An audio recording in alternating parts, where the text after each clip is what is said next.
আসসালামু আলাইকুম বন্ধুরা, আজকে আমি আপনাদের দেখাবো ফ্রাই প্যানে চিতই পিঠা রেসিপি। এরকম অসম্ভব মজাদার পিঠা না খেলে চটপট বানিয়ে ফেলুন। তো 2 কাপ ময়দার সাথে পরিমাণ মতো গুঁড়া দুধ, 2টা ডিম ভেঙে দিয়ে 1 চামচ ইস্ট পাউডার, 1 কাপ লিকুইড দুধ দিয়ে সুন্দর করে আপনারা পরিমাণ মতো পানি দিয়ে একটা ডো তৈরি করে নেন। ডো তৈরি করা হয়ে গেলে এর সাথে পরিমাণ মতো তেল দিয়ে নেড়ে চেড়ে 1 ঘন্টার জন্য রেস্টে রেখে দেন। রেস্টে রেখে দেখবেন এরকম ফুলা ফুলা হয়ে উঠবে।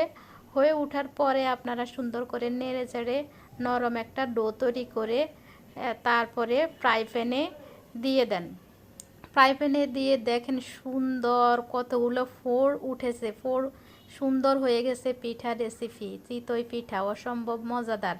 বাসায় ঝটপট তৈরি করে ফেলুন। আর আমার ভিডিওটি ভালো লাগলে আমাকে সাপোর্ট করবেন, সাবস্ক্রাইব করবেন, লাইক করবেন, শেয়ার করবেন।